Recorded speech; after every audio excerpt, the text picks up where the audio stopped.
एकचोटी भनेपछि त लाग्नु पर्छ नि। एकचोटी त्यसरी दुःख पाइसकेपछि त चेत्नु पर्छ नि। यही खोजेकी थिइस् हैन? यही खोजेकी थिइस् हैन? बस अब यही जंगलमा कुएर बस, यही कुएर कुर।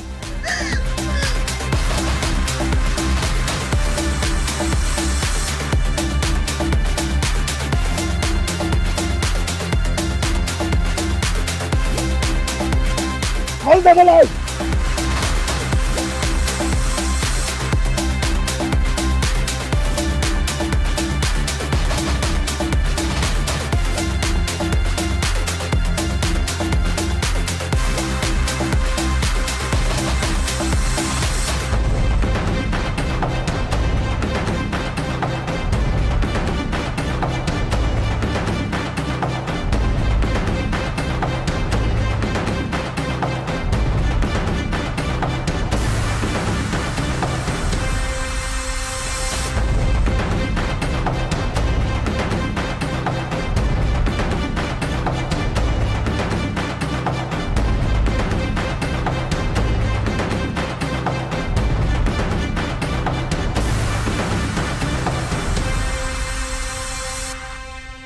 ला अब म के गर्ने होला? यो जंगलमा म त एक्लै हुने भए। मामा र त्यो केटीलाई खोलिदिउँ भने त्यो केटी को हो मैले चिनेकै छैन। मामाको बेहोरा त यसै गरी बाँधेरै राख्ने खालको छ।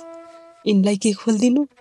अब यिनीहरूले थाहा नपाउने गरी म यहाँबाट भाग्नु पर्छ।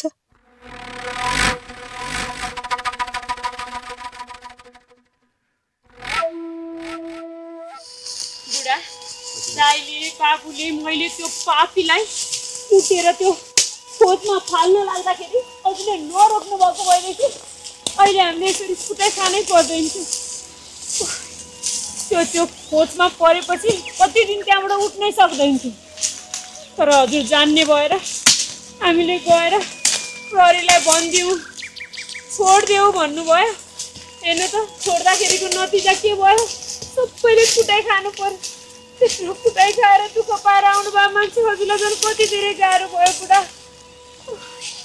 मैले त्यति आइडिया नलाएको भएदेखि हामी कति दिन यही जङ्गलमा बाँधिएर बस्नुपर्छ। त्यही त कान्छी, तैँले आइडिया त लगाइस्। पहिला त तेरो आइडिया सुनेर म त छक्कै परेको थिएँ। त्यही त भने, जन्मेर त मुटुले ठाउँ नै छोडिसकेको थियो। यत्रो समयपछि दाइलाई भेटाएको, त्यही पनि जेल पठाउने कुरा गर्नुभयो। जे भए पनि भाउजूले आइडिया चाहिँ खत्रै लगाउनु भएको थियो। कान्छीले आइडिया त खत्रै लगाइन्, तर म त पहिला छक्कै परेको भने के भने होला जस्तो लागेको थियो। अलिअलि रिस पनि उठेको थियो, थर्काएँ पनि। सरी है बुढी। सरी भनिरहनु पर्दैन बुढा। त्यति बेला हजुरले मलाई थर्काउनु, मसँग रिस उठ्नु स्वाभाविकै हो। अनि बुढीले त्यसरी 20-25 वर्ष मलाई जेल जान दिन्छ भन्ने कुरामा हजुरलाई विश्वास लागेको थियो त? अब तिमीले जुन तरिकाले भन्यौ त्यो गुन्डाले त विश्वास गरेर हामीलाई छोडिदियो भने अनि मैले चाहिँ कसरी विश्वास नगर्नु? अब बुढालाई बेपत्ता पार्नुभन्दा, यस्तो यातना सहेर बस्नुभन्दा बरु 20-25 वर्ष जेल बसेपछि हामी सबैजना सँगै हुन पाउँछौँ भन्ने सोचेर त्यसो भनेको हो कि जस्तो लाग्यो नि मलाई। तर जे आइडिया लाग्यो एकदमै राम्रो आइडिया लाग्यो बुढो। तर यति भन्दैमा हामी ढुक्क भएर बस्नु चाहिँ हुँदैन। त्यो पापी त्यहाँबाट फुत्केर फेरि पनि हामीलाई दुःख दिन सक्छ। त्यसैले हामीले चाँडोभन्दा चाँडो यहाँबाट गएर प्रहरीलाई खबर गरेर त्यसलाई पक्राइहाल्नुपर्छ। जाउँ हामी यहाँबाट। त्यसलाई मात्र होइन जय साहब, त्यो केटीलाई पनि उजुरी हालेर त्यसलाई पनि पक्राउनुपर्छ हामीले। हो भाउजू, तिनीहरू दुवैजनालाई पक्राउनु पर्छ। तर त्यो प्रियाले त हाम्रो सुन चोरेर त्यसलाई हामीले जेल पठाएका थियौँ।